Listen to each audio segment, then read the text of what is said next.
sont les phénomènes de poltergeist. Alors, je vais vous expliquer en fait quels sont ces phénomènes. Je vais vous présenter d'autres cas que les nôtres qu'on va mettre en parallèle et je vais tenter de faire une explication sociologique et scientifique de ces fameux phénomènes de poltergeist. Alors, déjà, le poltergeist, c'est un mot qui appartient plus au champ lexical du cinéma fantastique, d'ailleurs le film Poltergeist, mais ce mot correspond bien à des phénomènes, et en fait des phénomènes que nous ne comprenons pas, même les scientifiques ne les comprennent pas. On appelle ça également de la psychokinèse. Alors étymologiquement, c'est des mouvements créés par l'esprit. Alors, c'est en fait la psychokinèse, si vous voulez, c'est quelque chose qui est considéré comme le versant actif des facultés psy, par opposition au versant passif comme la précognition, la télépathie, etc. Alors, de quoi il s'agit? Il s'agit d'une interaction entre l'esprit d'un individu et la matière, pouvant prendre forme en fait par un mouvement. Alors c'est un mouvement, par exemple, je ne sais pas, une chaise qui traverse une pièce, des choses comme ça. Ou une altération aussi de propriétés physico-chimiques d'un matériau, c'est-à-dire une déformation par exemple. Alors la psychokinèse, elle se manifeste sous différentes formes, alors de manière spontanée et unique, de manière spontanée et récurrente, bon voilà c'est le cas à Fougeray, ce qui fait qu'on a pu étudier le phénomène, et de manière provoquée. J'avoue que c'est aussi un peu le cas, parce que par curiosité, après on voulait absolument en savoir plus et on a essayé, en tout cas tenté de provoquer des phénomènes. Alors en fait, les cas de poltergeist sont souvent très impressionnants. Il y a des mouvements d'objets, c'est ce que je vous disais, du son et des téléportations. C'est-à-dire que la téléportation, c'est quoi ? C'est tout simplement un objet qui va sortir de la pièce, traverser un mur ou traverser un plafond. Alors, bon, je suis consciente que ce que je vais vous dire cet après-midi, c'est vraiment très spécial, mais croyez-moi, on est plusieurs à l'avoir vécu. C'est extrêmement perturbant parce qu'intellectuellement, on n'est pas préparé, en fait, pas du tout. Alors, le château, pour vous le présenter, succinctement. Bon alors voilà, le poltergeist, c'est un esprit frappeur. Donc le château de Fougeray, voilà. Alors le château de Fougeray, en fait c'est un château du XIVe qui a été profondément modifié au XIXe sous l'impulsion de la mode style Viollet-le-Duc. Alors en fait l'édifice, il a été construit sur un réseau énergétique. Alors selon la discipline de la géobiologie, beaucoup de géobiologues sont venus, sur le réseau Hartmann et les lignes de lait. Alors ce choix géographique délibéré est conjugué à une histoire profondément complexe, puisqu'en fait le château a subi des changements de destination. C'était une petite église au haut Moyen-Âge, puis c'est devenu un château féodal défensif, puis une demeure bourgeoise, dont les façades en plus ont été inversées. Ça fait de cet édifice quelque chose avec des énergies très contrariées. Alors moi, je travaille beaucoup aussi sur le phénomène de mémoire des murs, ce qu'engendrent les travaux, etc. Et je pense que les contrariétés, à un moment donné, les bâtiments s'expriment bizarrement. Alors, en fait, historiquement, les premiers témoignages... Alors bon, je suis historienne, je vous ai fait quelques lignes sur l'histoire des poltergeists, forcément. Historiquement, les premiers témoignages datent, en fait, le plus ancien de psychokinèse en tout cas, c'est Flavius Joseph. Alors c'est un historien sous l'empereur Vespasien, alors là on est chez les Romains, écrit aux alentours de 94 après Jésus-Christ. En fait, il a vu une scène, alors c'est un juif du nom d'Éléazar, qui était connu pour être un exorciste. Et Éléazar, lorsqu'il faisait des exorcismes, il demandait, pour prouver que le démon avait quitté le corps de la victime, il demandait tout le temps, il y avait un bol d'eau à côté, et il demandait tout le temps à ce que le bol d'eau se renverse seul, il bouge, etc. Et en fait, ça c'était des cas de psychokinèse provoquée. Les archives de l'Église, en fait, se révèlent aussi, bizarrement et paradoxalement, très riches en rapport de tout ce qui semble être des témoignages sur les phénomènes de poltergeist. Bon, ça, je sais que l'Église est assez frileuse là-dessus, mais il y a vraiment beaucoup de rapports sur ce type de phénomène. Au XVIIe, après, on a aussi, je ne sais pas si vous avez entendu parler, du cas des frères volants. Alors les frères volants, en fait, ça se passe dans un monastère où il y a des cas de poltergeist avec des moines qui sont enfin il y a un moine en tout cas qui est téléporté. On va voir tout à l'heure comment ça se passe avec la petite Jeannette dans l'affaire Ensfield, c'est exactement la même chose. Le pape, en tout cas à l'époque, on est en pleine inquisition, on est en 1653, il finit par exiler le moine et étouffer cette affaire qui lui semblait diabolique évidemment. Et en fait, ça plaide plutôt en la faveur de la véracité de ce cas. Et au 19e, alors le 19e, c'est le siècle du spiritisme. Et là, en fait, certains médiums, dits médiums à effet physique, font beaucoup d'expériences et ils ne s'amusent pas à reproduire, mais en tout cas, ils aiment tenter de reproduire ces phénomènes sur le monde matériel. Alors, qu'est-ce qui s'est passé exactement à Fougeray? Alors, lors des déplacements d'objets, en fait, tout de suite, très rapidement, les objets ont traversé les murs et les plafonds. Alors, divers objets se déplacent de façon récurrente. Donc, je ne vais pas vous faire une liste à la Boris Vian ou à la Prévert, mais tout a démarré dans ce couloir d'ailleurs, où un soir, on était une dizaine, et en fait, on a un jeu de croquet en bois qui était au premier étage, et on est au second. Et il y a une boule du jeu de croquet qui est arrivée de la porte du fond, à 1 mètre du sol, qui a claqué sur le plancher et qui a roulé les 18 mètres du couloir. Et là j'ai dit c'est pas possible parce que je savais tout à fait que ce jeu, il n'était pas derrière la porte, de toute façon même s'il avait été derrière la porte, mais je veux dire là c'est vraiment le premier gros phénomène de poltergeist qu'on a eu. Alors, tout a commencé donc dans ce couloir. On a eu après, on a eu beaucoup de phénomènes dans différentes chambres. Par exemple, dans cette chambre, on a eu un livre qui a volé et il est retombé ouvert quand on a regardé. C'était prière pour le jour des morts et c'était par exemple, c'était le jour de la Toussaint. Alors cette petite table de nuit, on était une dizaine dans la pièce. Et en fait, je dis, je comprends pas, on a des phénomènes uniquement lorsqu'il fait noir. Et j'allume la lumière, le bois de la table de nuit se met à craquer. Et là, la table de nuit s'est avancée en pivotant d'environ 40 cm. Et je me souviendrai toute ma vie de ça. On était plusieurs dans la chambre, mais mais vraiment extrêmement perturbant, voire traumatisant pour certaines personnes qui s'en sont pas remises. Alors par exemple ce landau, je vous raconterai une histoire après, parce que vous allez voir c'est comme ça, mais quand il se balade c'est autre chose. Des boîtes à chapeaux, alors des boîtes à chapeaux c'est quand même des gros objets, je veux dire, voilà. Alors ce chapeau, dans la chambre du chevalier, des fois quand on rentre, qui traverse la pièce, alors mais je sais ça peut paraître comique, mais pas du tout. Cette petite voiture, on l'a retrouvée au rez-de-chaussée, on l'a retrouvée partout, elle s'avance toute seule dans les couloirs, Alors, quand ça a commencé, au tout début, en fait, très naïvement, sur la demande d'un médium, puisqu'on était plusieurs, et on se dit, tiens, si quelqu'un est là, parce que on est quand même très curieux, il faut quand même admettre que, voilà, on dit, est-ce que vous pouvez nous faire un signe, est-ce que vous pouvez déplacer un objet ? Et là, justement, on a eu la fameuse boule de croquet dont je vous parlais tout à l'heure, qui est là, voilà. Alors, sur le coup, on s'est dit, qu'est-ce que c'est que ça ? Et dans un second temps, assez rapidement, en l'absence de la médium, elle est partie le lendemain, et là, par contre, on a eu un peu la sensation de perdre le contrôle, parce qu'on a eu vraiment des déplacements d'objets, c'était Fantasia à un moment donné, 2017-2018, je me rappellerai de ces 2 années, vraiment.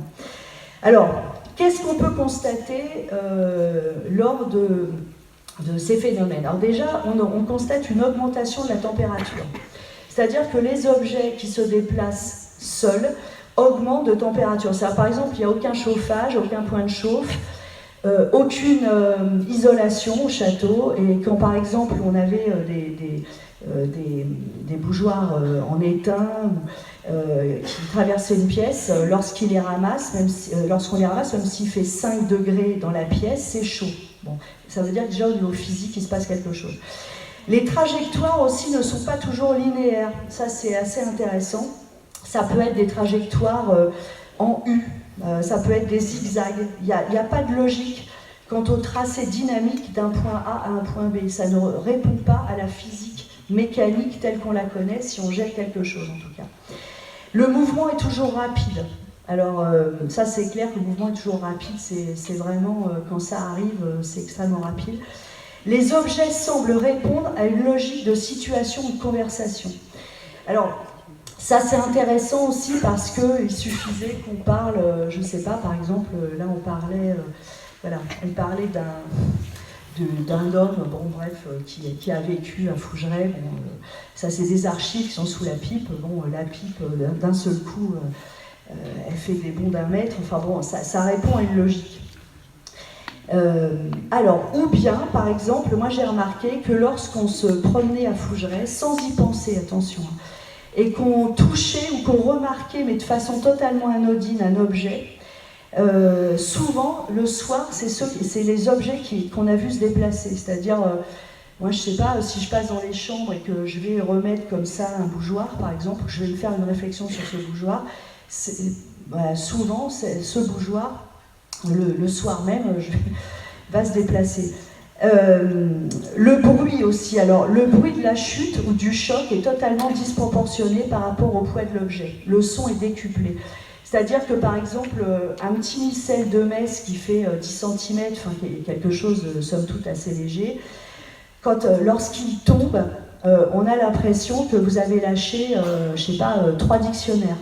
Ouais, on a tout le temps une disproportion du son.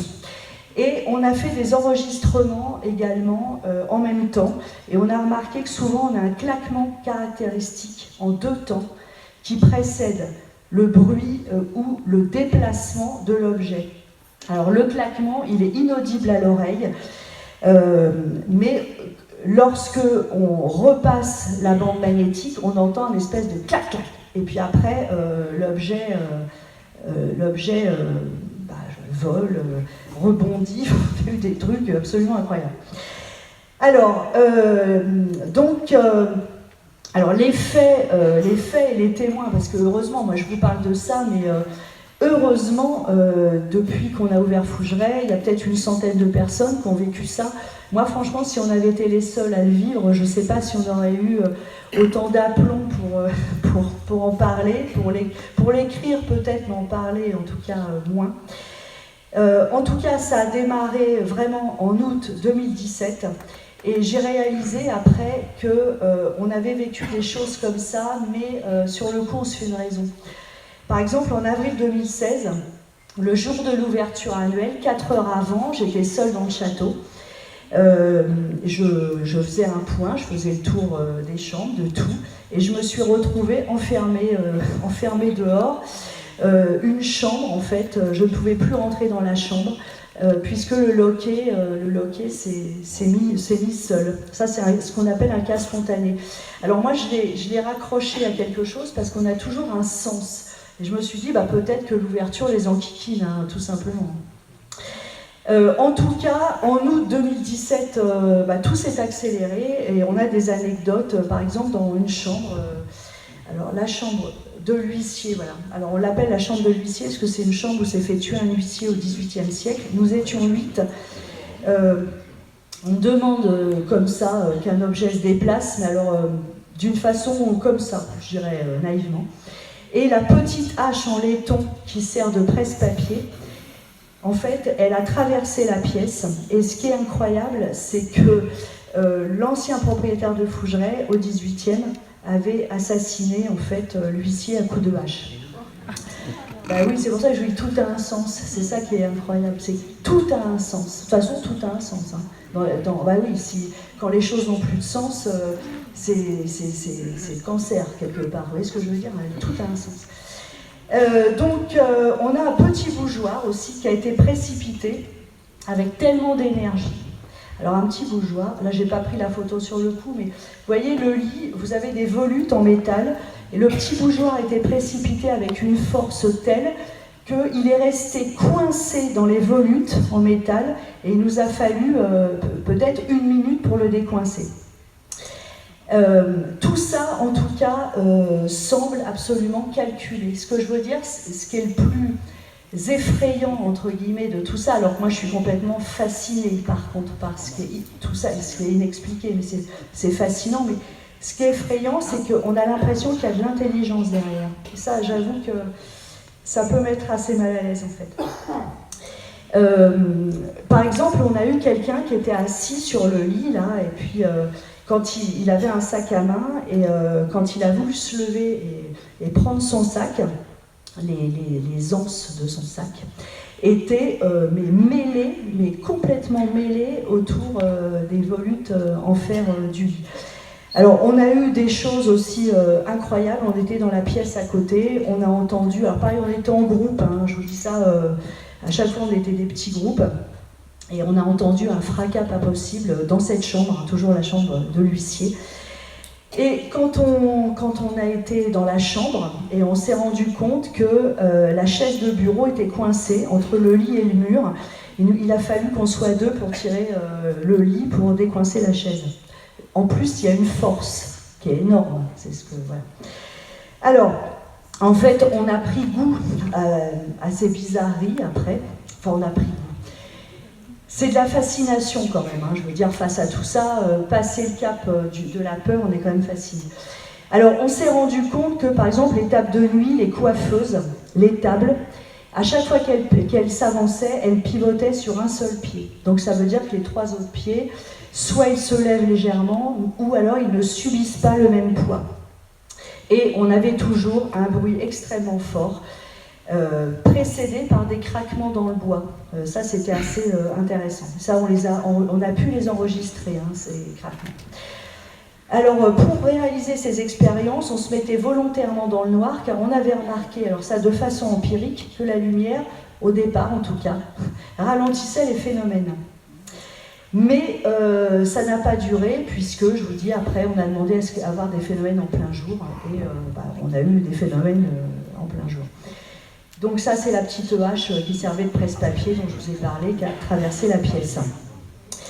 Donc, fin 2017, donc les objets traversaient les murs, les plafonds, les planchers, mais les phénomènes répondaient toujours à une certaine logique quant au choix de ce qui se déplaçait.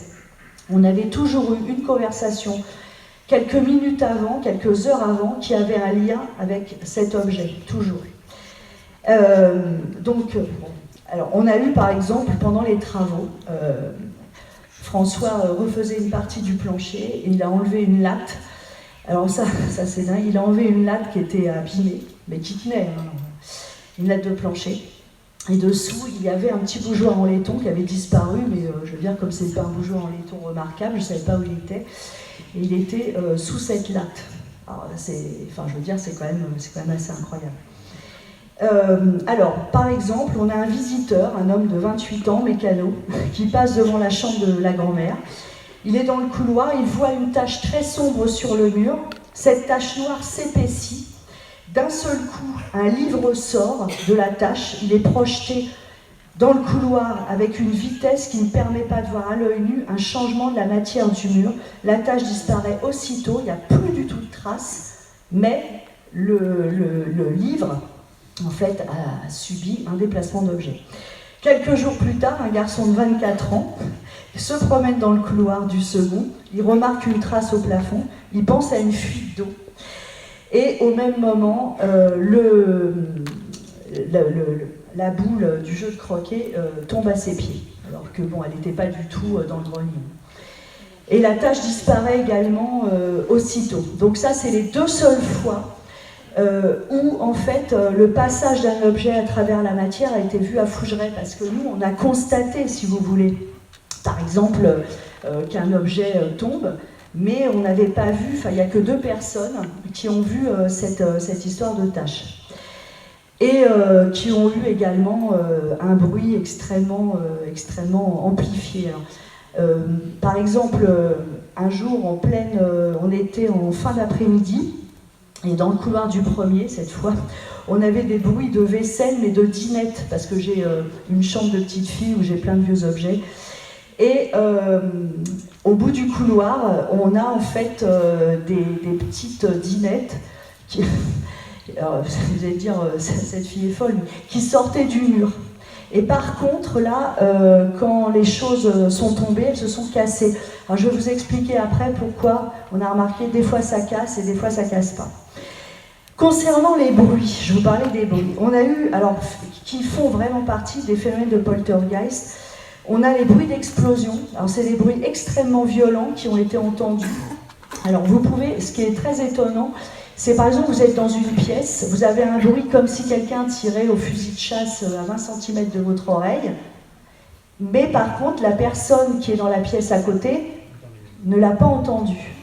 Ça fait partie aussi des choses assez surprenantes des phénomènes de poltergeist.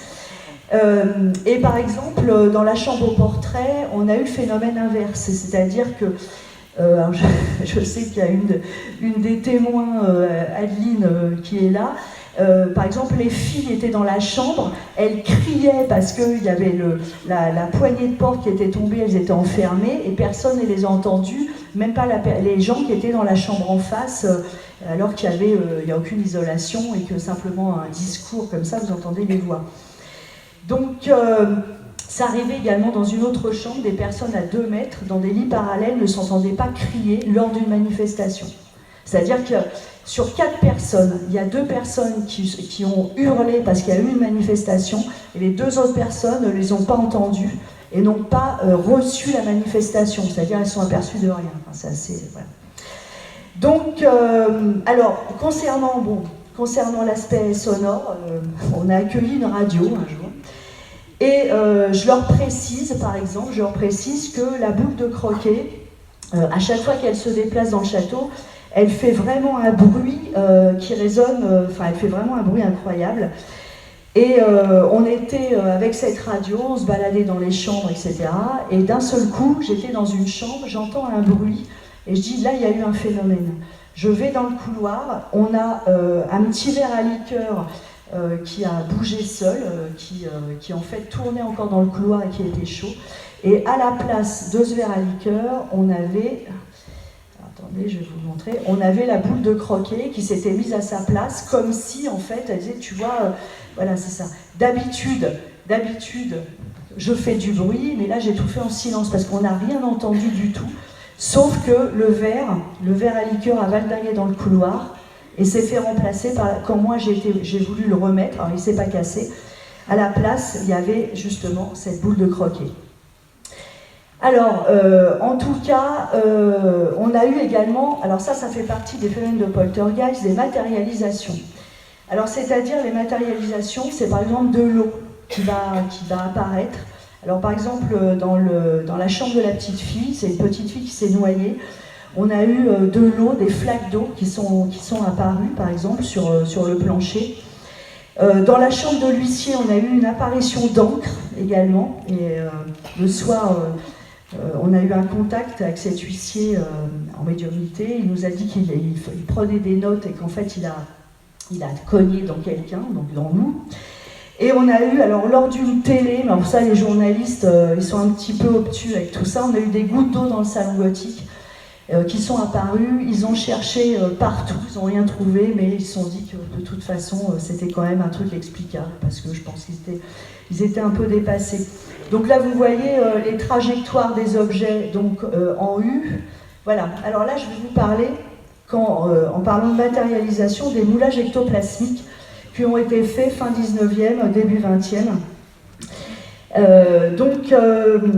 Ça fait aussi partie des phénomènes, si vous voulez, de psychokinèse, c'est-à-dire de volonté de l'esprit sur la matière.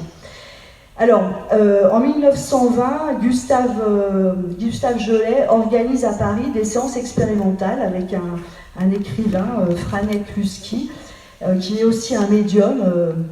Et en fait, ce médium, c'est ce qu'on appelle un médium qui a en fait un effet sur la matière, et il a la capacité, en tout cas, de produire des matérialisations de matière ectoplasmique. Alors soit des ectoplasmes lumineux dans la pénombre, ou alors donc des moulages de main comme ça dans la paraffine. Bon, ça c'est quelques exemples. Et Franek Luski, c'est lui, alors en fait il est vraiment en transe hein, quand il fait ses expériences. Et donc en fait, alors ce qui est bizarre, c'est que ces moulages, par exemple, bien qu'ils soient formés comme un membre adulte, ils ont souvent la taille du membre d'un enfant de 5 à 7 ans.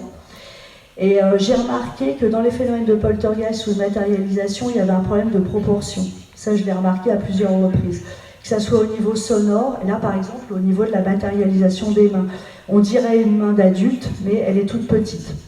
Alors je vais vous parler aussi d'un phénomène de poltergeist qui est assez remarquable, qui date de 1963, vous avez dû en entendre parler, à Arcachon. C'est la clinique du docteur Queno qui devient brusquement en fait le théâtre de phénomènes de poltergeist. Je ne sais pas si vous avez entendu parler, dans les chambres, sur la terrasse, les gens qui recevaient des petits cailloux. Bon, parce qu'on a une chambre à Fougeray où on a vraiment là en ce moment des bruits de cailloux récurrents.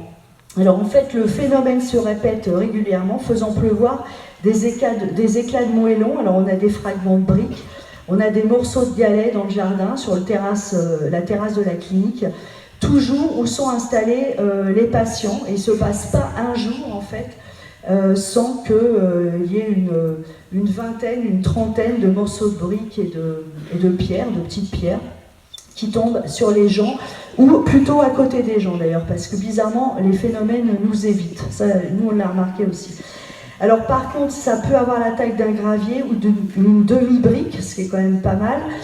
Et ils font, alors bon, au début, tout le monde pense à un plaisantin, forcément, et ils font en fait, on est en juillet 63, ils font des recherches là-dessus, parce que Dr Queno a peur d'avoir un procès si un patient est blessé. Et ils se rendent compte que d'abord ça vient du ciel, ils ne comprennent pas, ou ça vient des fenêtres du second ou du troisième, et de chambres qui sont désaffectées, par exemple, où il n'y a vraiment personne et qui sont fermées de l'intérieur. Donc ils ne comprennent absolument pas ce qui se passe. Et le docteur Queno, en fait, à l'époque, vend la clinique, le dit à une jeune fille, et il pense que cette jeune fille qui a 17 ans est responsable de ça. D'ailleurs, on va après parler de tout ce qui est émotion dans le phénomène de poltergeist. Et Angelina, à 17 ans, elle semble être la cible favorite de ces jets de pierre. Et en fait, elle quitte quand même l'établissement après, mais ça ne change rien au phénomène, puisqu'elle est remplacée par une jeune, Jacqueline, qui en fait crée le même type de phénomène. En tout cas, ce phénomène a été vraiment étudié par le docteur Robert Tolkien. Il compte, alors lui il essaie de faire un peu ce que nous on fait, mais c'est compliqué, c'est des rébus, des fois on ne comprend pas les objets, on dit c'est peut-être des rébus, parce qu'on, par exemple une fois on a eu 45 déplacements d'objets en une journée. Alors il y avait par exemple, je ne sais pas, une petite statue de la Vierge, un verre, une pendule, alors on essaie de voir si c'est des rébus, mais ça ne donne pas forcément grand chose. En tout cas, lui, il essaie de faire les choses avec un certain protocole. Bon, il constate, il fait juste constater en fait ce qui se passe. La jeune, en fait, Jacqueline part après, et puis les choses vont cesser, mais ça va être compliqué. Docteur Queno, de toute façon, il finit par vendre sa clinique. Et aujourd'hui, d'ailleurs, la clinique d'Arcachon est détruite. Je crois que ça a été... personne n'a voulu reprendre cette clinique. Pourtant, on est en 63, mais elle a été détruite.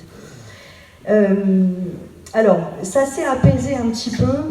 Queno a mis le doigt sur quelque chose d'intéressant, parce qu'il a beaucoup écouté Jacqueline, qui était une jeune fille très déprimée. Et plus il l'écoutait, plus sa déprime, en fait, plus elle partageait sa déprime, plus les phénomènes s'estompaient. Donc il a aussi été mis en relation le type de phénomène avec, quelque part, les gens qui pouvaient le provoquer, tout simplement. Donc, aujourd'hui, de toute façon, la clinique a été démolie. Alors, Nous, par exemple, dans la chambre, il y a une chambre où, ça c'est les patients, là, dans cette chambre, régulièrement, on a, alors là, des bruits, les gens se plaignent, enfin se plaignent, en même temps, ils viennent un peu pour vivre l'expérience, mais de bruits de cailloux, comme si on jetait des graviers autour du lit, partout, mais ils ne trouvent absolument rien. Donc pour l'instant, pas de cailloux, mais en tout cas, on a les bruits. Alors, dans tout ce qui est poltergeist aussi, il y a ce qu'on appelle la psychophotographie, pour faire le tour un peu de tout ce qui peut se passer. Voilà. Alors ça, c'est... je ne sais pas si vous avez entendu parler de Ted Serios. Donc en fait, c'est quelqu'un qui est capable d'impressionner une pellicule par le seul moyen de sa pensée. Et, il faisait des expériences en fait sur les Polaroids. Et il a eu vraiment des choses assez surprenantes. Soit ça donnait ce qu'ils appelaient des blackies, c'est-à-dire c'était tout noir. Ou alors, s'il se concentrait, ça donnait des choses comme ça, voilà, s'il se concentrait sur un bâtiment. Moi, je trouve que bon, le bâtiment, on ne peut pas parler de Paris de Lille, là, c'est quand même assez net. Et ça fait aussi partie des phénomènes, en fait, de psychokinèse. Donc là, par contre, il y a des universités américaines qui se sont penchées sur ça, la psychophotographie, et qui ont d'ailleurs toute une collection. Alors, toujours concernant les phénomènes de poltergeist, les disparitions, parce que forcément, vous avez des phénomènes de disparition d'objets. Je vais vous parler de 3 cas. Par exemple, on avait quelqu'un qui était en soirée avec nous et qui avait dans sa poche alors, une carte là, parce que moi j'ai une voiture encore avec une clé, mais pour les voitures, vous voyez ce que je veux dire. Et donc elle tripotait sa carte assez nerveusement, et d'un seul coup elle s'est rendue compte que sa carte n'était plus dans sa poche. On l'a cherchée partout, on ne l'a pas trouvée, et on est rentré à plusieurs dans une pièce, et on a eu un bruit énorme. Alors qu'une carte c'est quand même léger, et la carte est tombée comme si elle tombait du plafond au milieu d'une pièce. Alors là par contre j'ai pas compris exactement est-ce qu'il fallait qu'elle parte, qu'elle revienne plus, je sais pas. J'ai pas compris forcément le message. Alors là par exemple dans ces escaliers, à Fougeray, les escaliers sont très clairs, très blancs, larges, lumineux, il n'y a pas de petits recoins, etc. Un jour ma fille descendait, elle regardait son téléphone. Son téléphone lui a échappé des mains, il a fait 3-4 marches, et elle est descendue, elle voulait le récupérer, et le téléphone a disparu, mais disparu, hein, c'est-à-dire on ne l'a jamais retrouvé. Et par contre, un petit peu plus gênant, j'ai une cliente qui est venue avec son téléphone également, comme tout le monde, on ne se sépare plus de ça, et en fait, son téléphone a disparu également. Bon, là par contre, alors, on a cherché un sens, et pour les deux, il y avait des photos en fait qui les rendaient tristes. Enfin, il y avait à l'intérieur de ce téléphone, il y avait des choses qui, dans leur vie, assombrissaient en tout cas leur vie. Alors, c'était des photos d'amis décédés. Enfin, ma fille, en tout cas, c'était ça. Et pour Marie-Laure, il y avait aussi des problèmes avec des photos. Enfin, moi, j'essaie toujours de trouver un sens aux choses là-dessus. Et j'ai eu des téléphones également. Par exemple, j'ai plusieurs personnes qui m'ont dit « Mon téléphone s'est vidé chez vous et n'a plus jamais redémarré ». Je vous dis ça parce que si un jour vous venez à Fougeray, vous venez pas avec un iPhone 14 à 1000 balles. Hein, ça sert à rien. Alors, dans les phénomènes de disparition également, il y a un petit objet qui s'est beaucoup promené à Fougeray. C'est une petite bobine de fil qui n'a aucune valeur vénale, vraiment zéro, qui est dans la chambre de l'huissier. Alors cette bobine, je l'ai retrouvée dans mes cheveux un jour. Non mais, ouais, non mais ça m'a fait comme, j'ai senti comme une caresse. Mais vous savez, bon, pas quelque chose d'appuyé, mais comme si vous passiez, je sais pas, dans des toiles d'araignée. Enfin moi, il n'y en a plus de toiles d'araignée, mais avant avec les travaux, je trouvais qu'il y en avait pas mal. Je l'ai retrouvée dans mes cheveux. Voilà, la bobine qui est là. Alors la bobine, elle a été partout, hein, c'était vraiment un truc de dingue. Et un jour, cette bobine, je l'ai perdue. Enfin, je l'ai perdue sur le coup, je me suis dit, on me l'a chourée. Alors j'étais vraiment contrariée. Je l'ai cherchée partout pendant 5 jours. Bon, après, j'ai dit, tant pis, hein, voilà. J'étais contrariée parce que c'était un peu un objet historique pour nous, parce que c'est un des premiers objets qui a valdingué dans tous les sens. Et j'ai une cliente qui vient, parce que bon, on fait chambre d'hôte, mais j'ai une cliente qui vient, elle monte dans la chambre de l'huissier où elle est, et elle est descendue, elle était vraiment pas bien, elle me dit, écoutez, je comprends pas, j'ai vu ça sortir du mur et s'arrêter à mes pieds.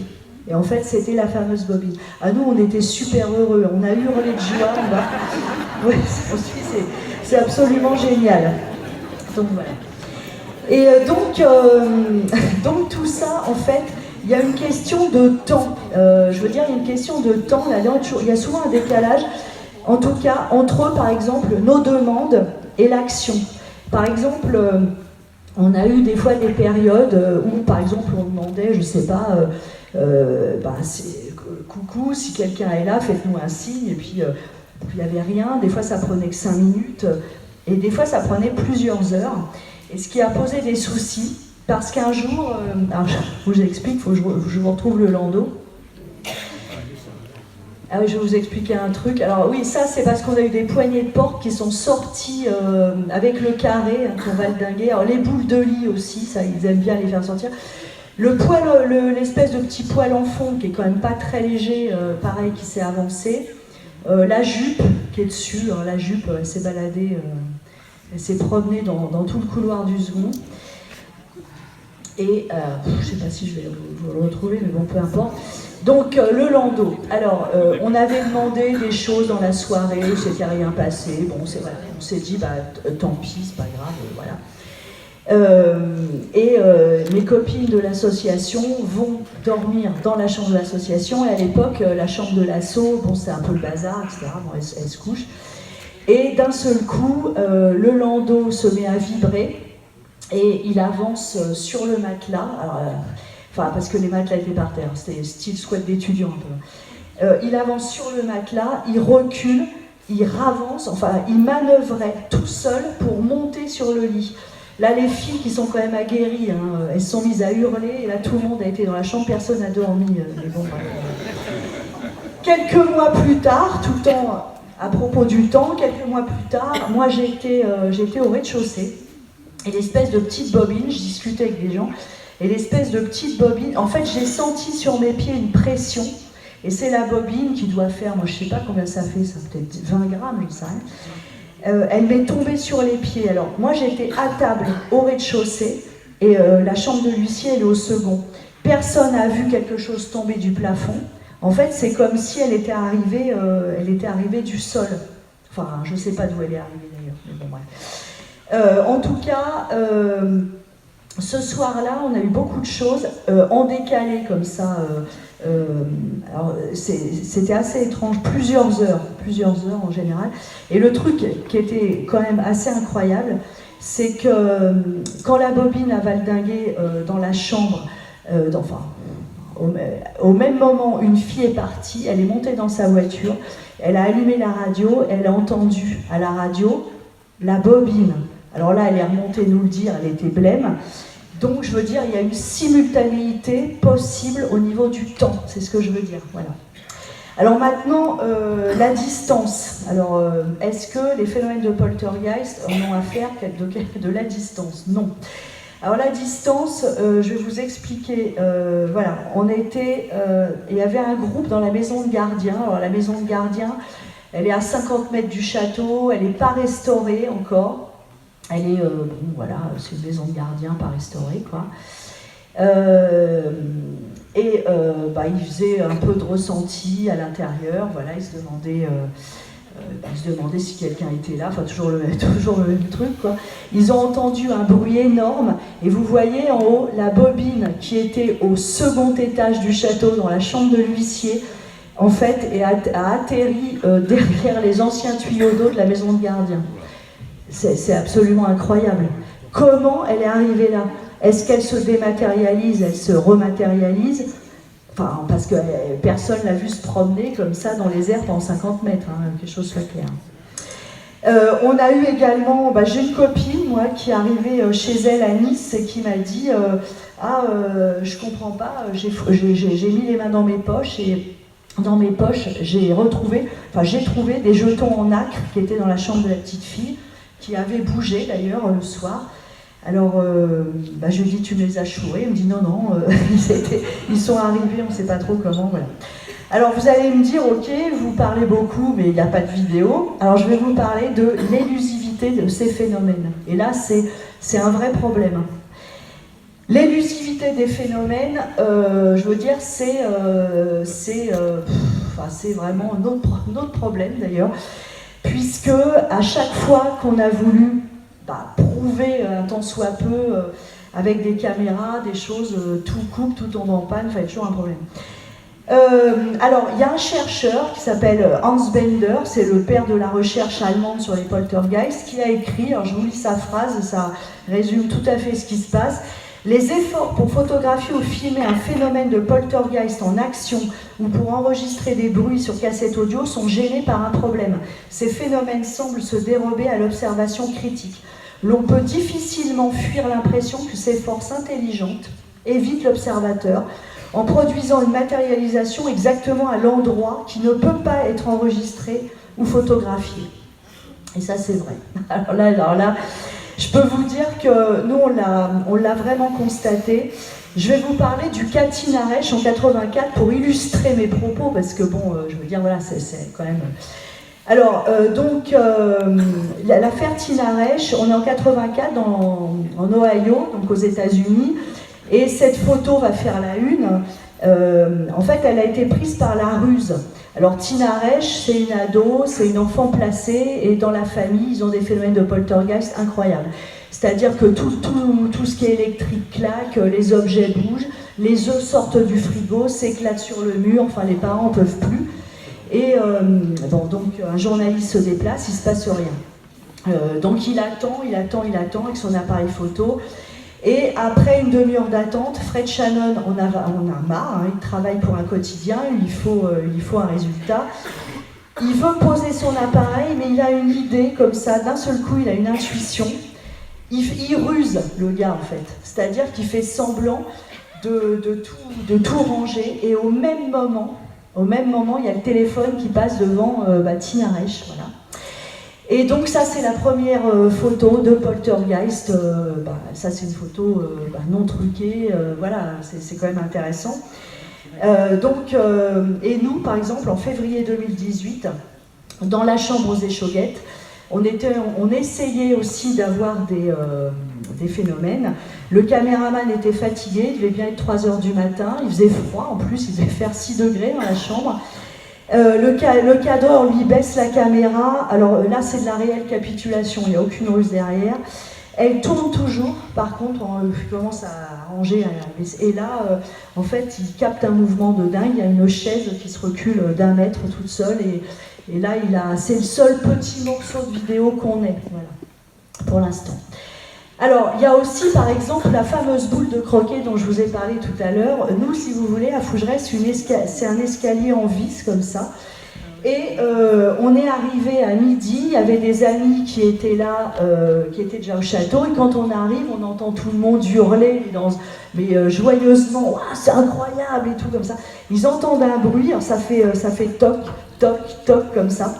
Et la boule de croquet descendait en fait les escaliers à vis en tournant, ce qui n'est pas logique, hein, parce qu'un mouvement cinétique en mécanique physique normale, si vous voulez, elle se cogne au mur. Hein.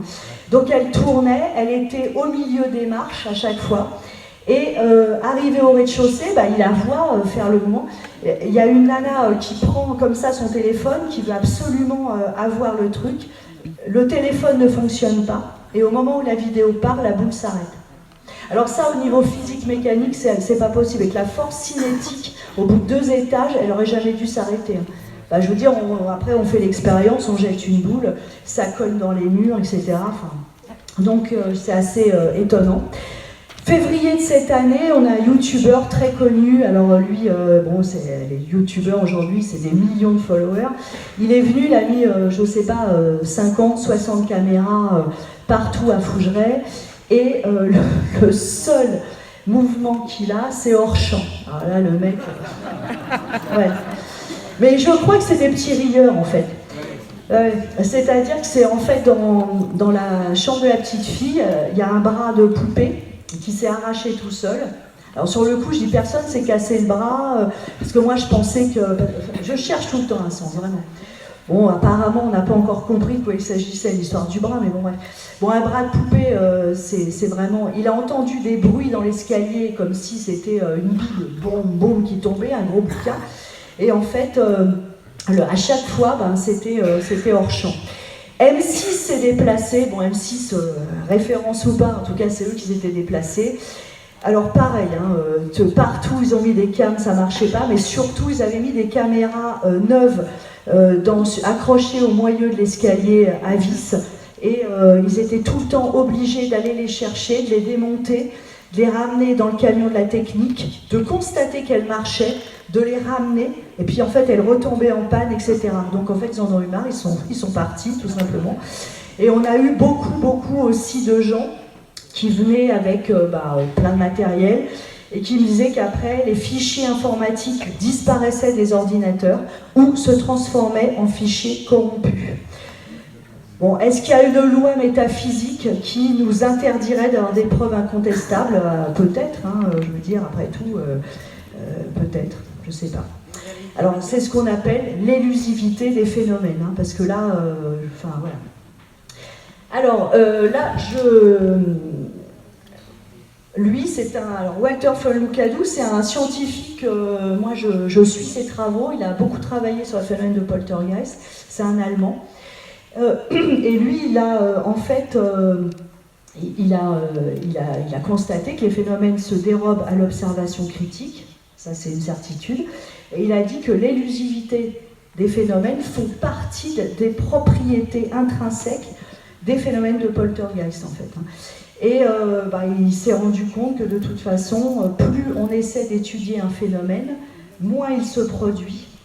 Alors lui, il a travaillé aussi sur l'approche familiale des phénomènes, parce que en fait, une famille peut créer un égrégore d'énergie, etc. Mais après, c'est que de la théorie, parce qu'en réalité, personne ne sait, personne n'a compris, etc. Donc voilà. Mais alors en fait, si on suit par contre le raisonnement de Lucadou et d'autres, Bender également, plus un phénomène est étudié, moins on le comprend parce que moins il se produit. Ils se sont rendus compte qu'en étudiant d'une façon intellectuelle pure un phénomène, il tenterait même à disparaître.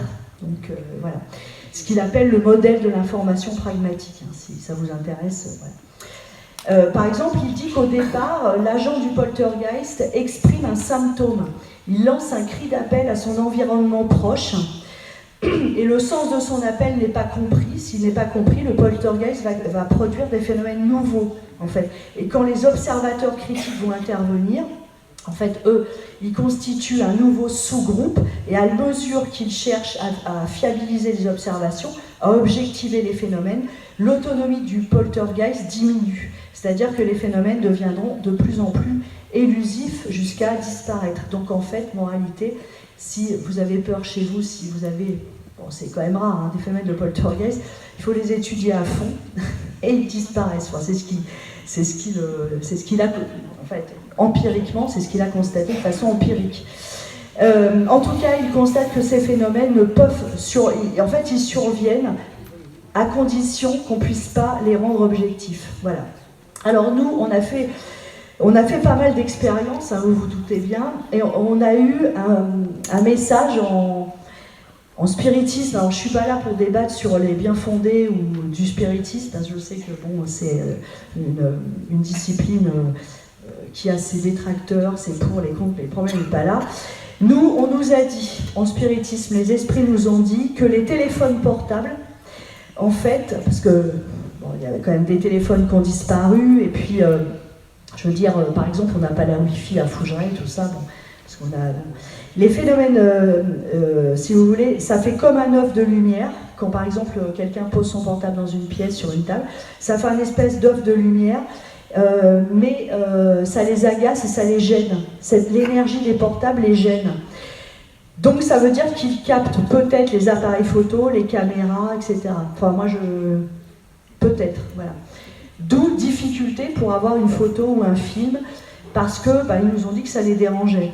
Par exemple, dans la chambre aux échauguettes, on a eu une photo d'une silhouette vraiment très surprenante. Il y a quelqu'un qui a voulu retourner au même endroit prendre une photo et on a une magnifique TCI qui dit « aucune photo ». Et l'appareil photo, d'ailleurs, c'est coupé. Donc je veux dire, c'est très clair. Moi, je pense que nos appareils électroniques les gênent. Mais bon, voilà. Alors cette théorisation, en tout cas, a une conséquence pratique. Si on veut vraiment pouvoir observer les phénomènes, il ne faut pas les chercher, il ne faut pas chercher à les objectiver parfaitement. Et Walter von Lucadou a eu une idée, il a dit « peut-être qu'en utilisant des caméras mal réglées, on pourrait avoir des films, des séquences de poltergeist. Sauf que si elles sont mal réglées, les scientifiques purs et durs nous disent que ce n'est pas une preuve finalement, parce qu'on est quand même dans le siècle de la preuve. » Bref, voilà. Donc on a essayé quand même de faire une catégorisation, de catégoriser les phénomènes pour essayer de les comprendre. Alors ça, c'est un Américain qui a essayé ça, William Roll, qui est décédé en 2012, et qui a dit voilà ce qui se passe. Alors donc les trajectoires, ce que je vous disais, qui sont en U, en zigzag, les trajectoires ne sont pas linéaires. On a des objets qui disparaissent, mais on a des retours d'objets aussi. On a par exemple des découvertes d'objets qui n'ont rien à faire là. Nous, on a un journaliste qui a perdu là pour le coup un Apple très cher et on le cherchait partout, il ne voulait pas partir sans. Et en fait, on a vu une lumière dans l'herbe. En fait, il était à 50 mètres du château dans l'herbe, on n'a pas compris ce qu'il faisait là. Les objets qui prennent la place d'autres objets, les bruits, coups, explosions, etc. Et les crépitements. Alors ça, c'est marrant, les crépitements, on a eu ça que cette année, sans rien demander du tout. Dans la chambre de l'huissier, en fait, ça fait des crépitements. Les filles, sur le coup, elles m'ont dit, on avait l'impression que, vous savez, quand vous broyez une bouteille en plastique, et juste après, on a eu un déplacement d'objets. Des bruits de pierres qui tombent ou des pierres qui tombent, la chaleur des objets quand ils ont bougé, les trajectoires, illogiques, les bruits, etc. Les objets qui nous évitent aussi. Parce qu'à un moment donné, on s'est dit on va être obligé de se trimballer à Fougerêts, de faire les visites avec des casques de hockey, parce que à un moment donné, ça va dinguer vraiment partout, mais les objets nous évitent, et ça c'est quand même assez intéressant. La durée des phénomènes, alors là je suis pas trop d'accord avec William Roll, mais bon bref, ça peut être d'une journée, une journée, c'est pas grave, d'une journée à 6 ans, mais la moyenne est 2 ans. Bon, à Fougerêts, nous ça fait à peu près depuis 2016, donc je sais pas, à voir. Alors, les théories sur les personnes, qui provoquerait ça? Parce qu'il parle d'agents perturbateurs. En général, il parle de jeunes adolescentes. Alors, là je vais être obligée de rentrer dans les détails. Soit quelqu'un qui est sensible, qui est épileptique, ou alors des ados en pleine santé, mais les épileptiques seraient... les femmes ménopausées également. En tout cas, ils ont remarqué que quand les objets cassent, s'ils tombent, ça veut dire qu'il n'y a pas de communication et pas de sens apparent. En fait, c'est un phénomène comme ça, mais il n'y a pas de sens apparent. Dans le cas où c'est des êtres désincarnés, c'est-à-dire des esprits qui balancent les objets, la communication semble intelligente et pleine de sens. Et ça, c'est vrai que c'est très différent. À ce moment-là, les objets qui sont déplacés sont très lourds. Alors à Fougerêts, on a eu par exemple un poêle en fonte, une armoire, un lit. Alors les lits, quand je vous parle d'un lit, par exemple, c'est un lit normal qui s'est déplacé d'environ 60 cm. Donc il n'y avait pas de doute possible. Donc, on peut inclure les lévitations de table aussi d'ailleurs, parce que... Alors, quelques cas. Maintenant, par exemple, je vais vous parler d'un cas en 1960 en Irlande. En fait, c'est une petite fille de 11 ans, et ça a commencé par des bruits de balles qui rebondissent. Alors, c'est marrant parce que nous, quand ça a commencé, ça faisait des bruits comme des gouttes d'eau qui tombaient, en fait, alors qu'il n'y avait pas d'eau dans la chambre. Le jour suivant, en fait, la petite Virginie était assise dans le salon, près d'un lourd buffet, et monsieur et madame Campbell, ses parents, le virent bouger de l'extérieur sur approximativement 12 ou 13 cm et revenir à sa place dans sa position d'origine. Alors moi j'ai pas vu d'armoire bouger de 12 cm, mais par contre des portes trembler, des coups dans les armoires, oui ça c'est assez violent parce que, je veux dire, moi à Fougeray c'est des meubles en bois assez lourds. Et la petite Virginie, là toujours, a vu en fait, ses parents et le révérend du village étaient venus le voir, et un coffre qui pesait 22 kilos, en fait s'est soulevé, et puis était au pied du lit, s'est soulevé, bougé d'environ 45 cm. Donc voilà. Ça s'est tassé, ça s'est arrêté un peu comme c'est venu aussi. Alors, par exemple, je vais vous parler du cas, qui est pour moi le cas, ça c'est Hans Bender, la petite Campbell, ça c'est sa maison. Alors je vais vous parler du cas, alors je pense que vous connaissez tous le cas Enfield, mais c'est quand même le cas le plus incroyable de poltergeist qui a été donné d'étudier. En fait, l'affaire s'est passée en 1977. Là, on a eu vraiment... alors ça, c'est la maison, c'est une maison, c'est un logement social. On est au nord de Londres, en Angleterre. Ça, c'est la famille. Alors, madame a 4 enfants, elle vient de divorcer. Alors, à l'époque, les divorces, c'était encore assez mal vu. Elle est très perturbée, les enfants aussi, d'ailleurs. Et eux, par contre, ça a démarré par des coups frappés contre les murs. Donc elle pense, au départ, elle pense à un cambrioleur, elle fait venir les gens, des voisins, etc. Et par contre, les commodes se renversent toutes seules, ça c'est une photo après un phénomène, alors c'est pas pendant, hein, après, donc les tiroirs dehors, etc. Et ça, c'est, elle reçoit en fait des Legos et des billes dans la figure. Donc bon bref, elle a régulièrement comme ça des phénomènes. Ça a été assez violent. Ça a été étudié par Maurice Grosse, qui fait partie de la SPR d'Angleterre. Et là, on a eu, par exemple, ça c'est une des rares photos justement de phénomènes, puisque la petite Jeannette a été propulsée plusieurs fois dans sa chambre. Elle a traversé la pièce. Et là, on voit Maurice Grosse en train d'essayer vraiment de la contenir, de la maintenir. C'était vraiment un cas exceptionnel. Hein. Et là, elle a été projetée sur une radio. Ce qui est dessous, c'est une radio. Alors bon, l'affaire a été très médiatisée. Elle a été vraiment... Bon, là, par contre, je veux dire, à Fougeray, c'est Disneyland à côté, c'est gentil. Hein. Là, c'est vraiment quelque chose de sérieux. Enfin, c'est malaisant. En fait. Donc, ils ont eu énormément de phénomènes. Alors, des gros meubles, des canapés, tables, commodes ou lits sont retrouvés, alors renversés, retournés sur eux-mêmes, et des petits objets dans les airs, des Legos, des billes, etc. Et ils ont eu ça décrit. Alors, ils disent que c'est en fait un esprit qui aurait écrit ça la nuit, I am Fred. Et nous, on a eu, c'est moins net, mais Élise. Pendant les travaux, le lendemain matin, on s'est réveillé, on a eu Élise. Bon, c'est la chambre de la petite fille. Bon, c'est beaucoup plus mignon, c'est beaucoup plus gentil, évidemment. Je voulais aussi revenir à quelque chose. Alors, attendez, ça, voilà, c'est dans ce couloir-là qu'on a eu ça.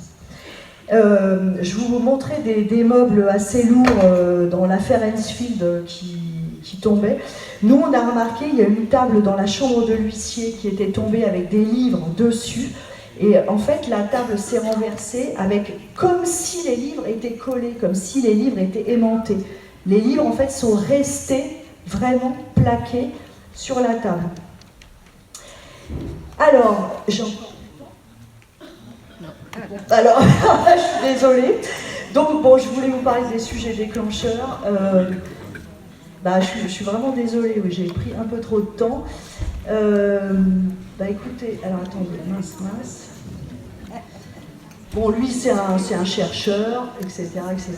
Ça, c'est tout ce qu'on a fait. Et vous avez mis des médiums, vous avez fait venir des médiums? Alors après, je sais pas, il y a le temps pour des questions ou pas? Un peu, non? Bon, je suis désolée d'avoir été si long. J'espère que je vous ai pas ennuyé, en tout cas, avec mes histoires de phénomènes bizarres. Mais